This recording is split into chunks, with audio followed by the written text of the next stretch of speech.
BJP is holding a press conference. Listening to Shambit Patra. Modi ji के लिए ये अपने आप में बहुत ही दुखद है और चिंतनीय है। रावण खुद मल्लिकार्जुन खड़गे जी ने कहा, और आज मल्लिकार्जुन खड़गे जी के खुद के बहुत निकट के पूर्व सांसद कांग्रेस पार्टी के, और याद होगा आपको, ये सांसद वो हैं जिन्होंने गलती से एक प्रेस कॉन्फ्रेंस में अपना माइक ऑन रख लिया था, बीएस उग्रप्पा साहब ने, और उसमें कांग्रेस के सारे काले कारनामे मीडिया के सामने उजागर हो गए थे।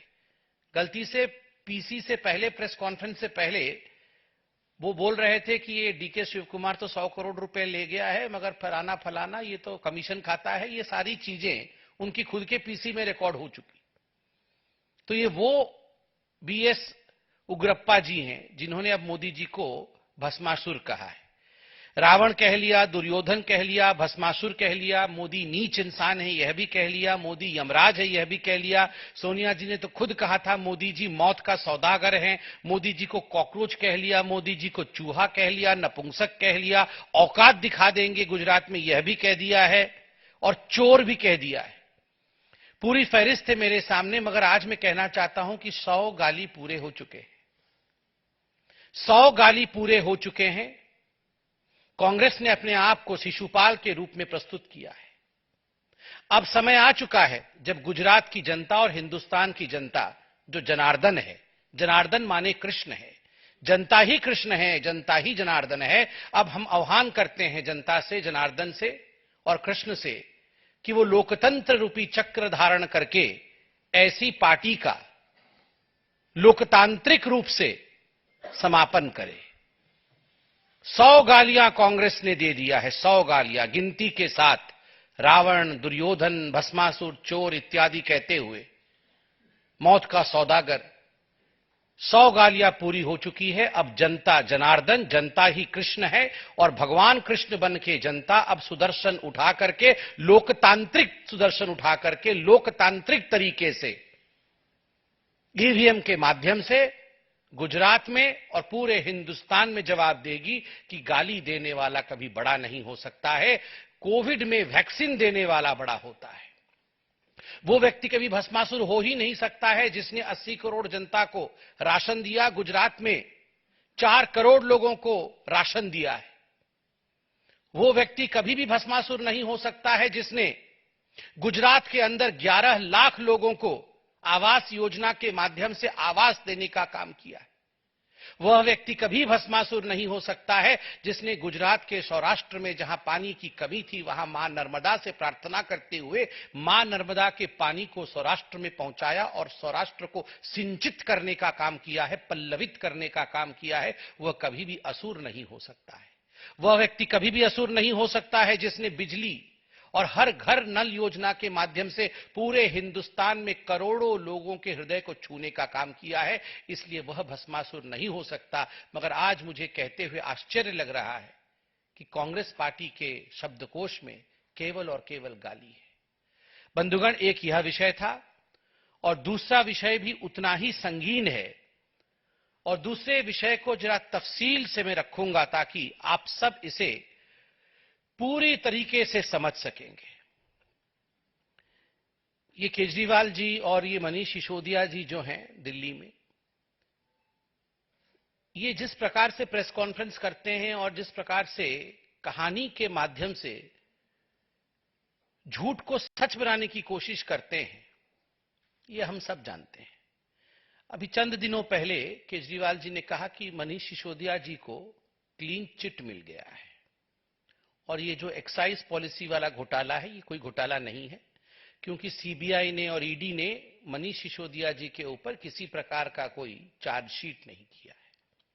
मैं अब 5 मिनट लूंगा और, मगर पूरी तरह से ये जो झूठ अरविंद केजरीवाल जी और मनीष सिसोदिया जी बोल रहे हैं, उसको यहां पर पर्दाफाश करूंगा और बिल्कुल बताऊंगा कि क्यों ये झूठ है। और आने वाले समय पर गाज क्यों मनीष सिसोदिया जी पे गिरेगी, ये मैं बीजेपी के प्रवक्ता के नाते नहीं बोल रहा। जो एक्साइज पॉलिसी को स्टडी किया हुआ है, जिस व्यक्ति ने और जिन लोगों ने एक्साइज पॉलिसी को करीब से देखा है, उनके मन में किसी प्रकार का डाउट या संशय नहीं है कि गाज तो मनीष सिसोदिया जी जो कि एक्साइज मिनिस्टर रहे हैं और जिनके तत्वावधान में, जिनके गाइडेंस में ये पॉलिसी बनी है, गाज तो गिरेगा ही गिरेगा और वो कानून के आगे पेश होंगे ही होंगे। ऐसा क्यों है इसके विषय में बहुत डिटेल में मैं नहीं जाऊंगा, मगर कुछ आज खुलासा करूंगा। पहले भी बीजेपी ने ये प्रेस कॉन्फ्रेंस किया था, कई प्रेस कॉन्फ्रेंस किए हैं। आप जानते हैं कि ये 32 पेज का एक रिमांड नोट है। ये जो 32 पेज का रिमांड नोट है, ये आज से कुछ दिनों पहले, 3-4 दिन पहले, एक अमित अरोड़ा, आप जानते हैं ये जो पूरा का पूरा शराब घोटाला हुआ, उसमें अमित अरोड़ा एक व्यक्ति है जिसने पैसा लिया, पैसा दिया, ये सारा काम अमित अरोड़ा ने भी किया है। तो इस अमित अरोड़ा की गिरफ्तारी हुई थी और गिरफ्तारी के बाद हमें अमित अरोड़ा का रिमांड क्यों चाहिए, तो ईडी ने कोर्ट में ये सारा डॉक्यूमेंट रखा था कि क्यों चाहिए। तो उस डॉक्यूमेंट में जो 32 पेज का है, उसमें कुछ ऐसी बातें हैं जो ये स्पष्ट करता है कि मनीष सिसोदिया के खिलाफ जो एक्साइज पॉलिसी में इन्वेस्टिगेशन है वो ऑनगोइंग है। नंबर 1, वो चल रहा है, समाप्त नहीं हुआ है। नंबर 2, वो संगीन है, जो आरोप उसमें हैं वो बहुत ही संगीन है। और इतने सारे तार आके मनीष सिसोदिया के साथ जुड़ रहे हैं कि ये पूरा का पूरा इन्वेस्टिगेशन करके एक होलसम, मतलब एक पूरा डॉक्यूमेंट मनीष सिसोदिया पे फुल प्रूफ तरीके से तैयार करने के लिए थोड़ा वक्त तो लगेगा, मगर वो फुल प्रूफ होगा। अभी सीबीआई ने और ईडी ने जो चार्जशीट दाखिल किया वो उन लोगों के खिलाफ था जो लोग गिरफ्तार थे या जिनको रिमांड में लेना था। जैसे कि किसको कस्टडी में रखा हुआ है, इनकी कस्टडी एक्सटेंड करनी है तो एक टाइम लिमिट होता है, उसके अंदर आपको चार्जशीट फाइल करना पड़ता है, तभी आप उनको ज्यादा दिन रख के और पूछताछ कर सकते हैं। तो इसलिए ये कुछ लोगों के खिलाफ 5-6 लोग जो गिरफ्तार थे, जो अंदर थे, जिनमें विजय नायर मनीष सिसोदिया का राइट हैंड है, अरविंद केजरीवाल जी के दोस्त हैं, और ऑफिशियल बंगलों में, ये जो विजय नायर है ये ऑफिशियल बंगलों में, मिनिस्टर, कैबिनेट मिनिस्टर के बंगलों में रहते थे। आम आदमी पार्टी ने उन्हें कैबिनेट मिनिस्टर का बंगलो भी दिया हुआ था, तो उसमें रहते थे। ये लोग सब गिरफ्तार थे। तो चार्जशीट में इन लोगों का नाम है। इन सबके तार मनीष सिसोदिया से जुड़ रहे हैं। इसमें कुछ तथ्य मैं आपके सामने रखूंगा। देखिए, एक तो मैंने जो बार बार कहा आपको कि मनीष सिसोदिया जी इससे छूट नहीं सकते हैं, वो इसलिए कह रहा हूं क्योंकि इन्वेस्टिगेशन ऑनगोइंग है। आप इसमें 2-3 बातें मैं मार्क करूंगा, आप इसको याद रखिएगा। पहला, मैं कुछ तारीख बताऊंगा, पत्रकार सामने लिख रहे हैं, वो तारीख जरा आप लिख लेंगे क्योंकि इजी रहेगा।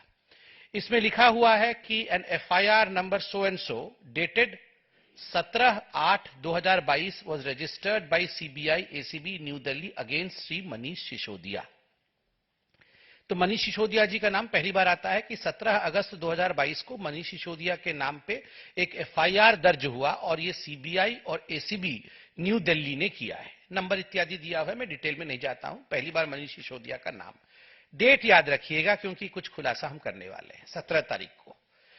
उसके बाद आप देखिएगा दूसरे पन्ने पे फिर से मनीष सिसोदिया जी का नाम आता है और 4th पैराग्राफ में कोर्ट में सबमिट किया हुआ रिमांड कहती है कि द ओएम मतलब office memo, the OM discloses that Shri Manish Sisodia deputy chief minister GNCTD of Delhi, Shri Arava Gopi Krishnan then commissioner excise GNCTD Delhi, और Shri Anand Tiwari then deputy commissioner Delhi, Shri Pankaj Bhatnagar assistant commissioner of Delhi were instrumental in recommending and taking decisions pertaining to excise policy for the year 21-22 without approval of competent authority with an intention to extend undue favors to licensees।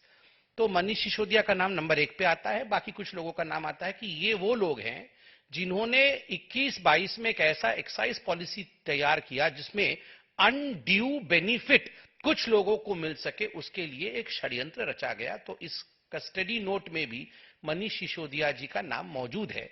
2 तारीख फिर आप याद रखेंगे इसमें।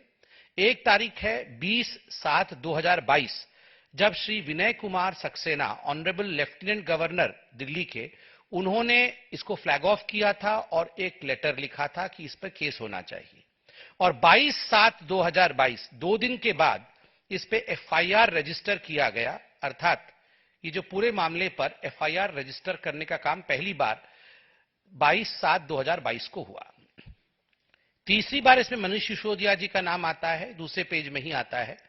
इसमें लिखा जाता है, बहुत लोगों का नाम है और आगे आता है, these people are close associates of Shri Manish Sisodia and actively involve in managing and diverting the undue pecuniary advantages collected from liquor licensees to accused public servants.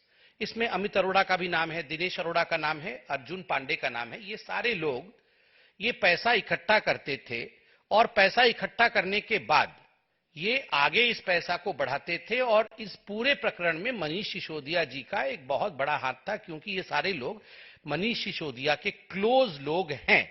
ये भी आप कस्टडी नोट में देख सकते हैं। फिर एक तीसरे पन्ने पर आता है कि it is revealed that the Delhi excise policy was a device created by the leaders of आम आदमी पार्टी। ये एक डिवाइस था जो लीडर्स ऑफ आम आदमी पार्टी ने क्रिएट किया था टू रिसीव किकबैक्स लेने के लिए, घूस लेने के लिए और पैसे पाने के लिए एक डिवाइस क्रिएट किया था। तो ये लीडर्स कौन है मैं भविष्य में बताऊंगा आपको। अब आप आगे देख सकते हैं, इसमें आता है GOM, ये पेज नंबर 5 में है कि ग्रुप ऑफ मिनिस्टर्स। तो ग्रुप ऑफ मिनिस्टर्स जिसके अंतर्गत ये पूरी एक्साइज पॉलिसी बनी was headed by whom, Manish Sisodia.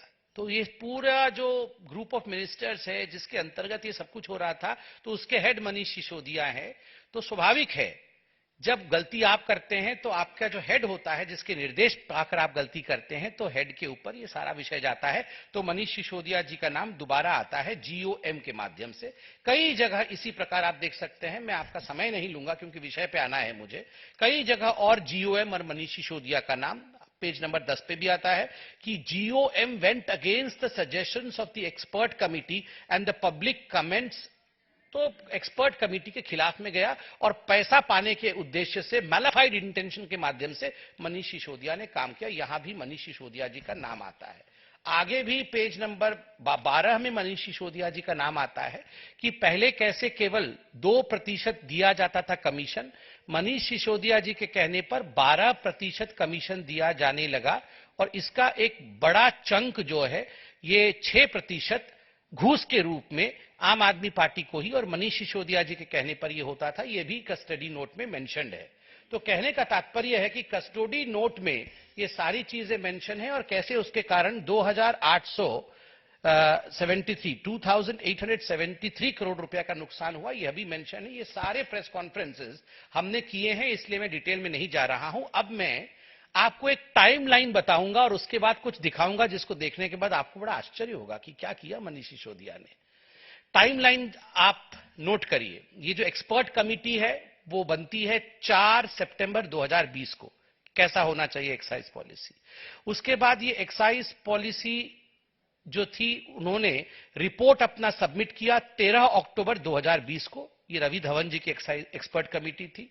फिर 31 दिसंबर 2020 को ये पूरा रिपोर्ट एक्सपर्ट कमेटी की पब्लिक के सामने प्लेस होती है कि पब्लिक अपना कमेंट दे वेबसाइट पे। फिर 5 फरवरी 2021 को ये सारे जो कमेंट्स पब्लिक से आए थे, ये काउंसिल ऑफ मिनिस्टर्स के सामने, दिल्ली के मंत्रियों के सामने ये रखा जाता है। फिर उसी दिन 5 फरवरी 2021 को एक गवर्नमेंट GOM, ये ग्रुप ऑफ मिनिस्टर्स जिसको मनीष सिसोदिया हेड करते हैं, वो बनाया जाता है। और 22 मार्च 2021 को ये GOM मनीष सिसोदिया जी रिपोर्ट सबमिट करते हैं और 22 मार्च 2021 को ही मनीष सिसोदिया जी ये सारा विषय कि हमारी ये रिपोर्ट है, ये काउंसिल ऑफ मिनिस्टर्स को भी रखते हैं। 5 जुलाई 2021 को ये पूरा का पूरा जो फाइनल पॉलिसी मनीष सिसोदिया बनाते हैं वो उसे अपलोड करते हैं वेबसाइट के ऊपर। मगर अभी जो कस्टडी नोट है उसमें बताया गया है, मैं दोबारा नहीं बताऊंगा क्योंकि पहले बीजेपी ने इस पर प्रेस कॉन्फ्रेंस की कि 5 जुलाई 2021 को तो मनीष सिसोदिया जी अपलोड करते हैं, मगर 31 मई 2021 को 2 महीने पहले उसे लीक भी कर देते हैं। और इस कस्टडी नोट में उन 5 लोगों का नाम है जिनको मनीष सिसोदिया जी की तरफ से ये सारे लीक करके पहले ही एक्साइज नोट भेज दिया गया था। मैं वो भी आपको दिखा दूंगा। और फिर फाइनली ये जो एक्साइज पॉलिसी इंप्लीमेंट होता है 17 नवंबर 2021 को। 17 नवंबर 2021 और उसके बाद वीके सक्सेना साहब जो हमारे एलजी हैं दिल्ली के, वो 20 जुलाई 2022 को फ्लैग ऑफ करते हैं कि इसमें गड़बड़ी है भैया, जांच करिए। तो 17 नवंबर 2021 को ये इंप्लीमेंट होता है और 20 जुलाई 2022 को ये फ्लैग ऑफ होता है सक्सेना जी द्वारा। और पहला एफआईआर जैसे मैंने बताया 22 जुलाई 2022 को होता है और मनीष सिसोदिया जी के खिलाफ पहला FIR 17 August Already heard from 2022 the BJP going all guns blazing against the Aam Aadmi Party on many issues, including the liquor gate probe that BJP's Sambit Patra is talking about right now.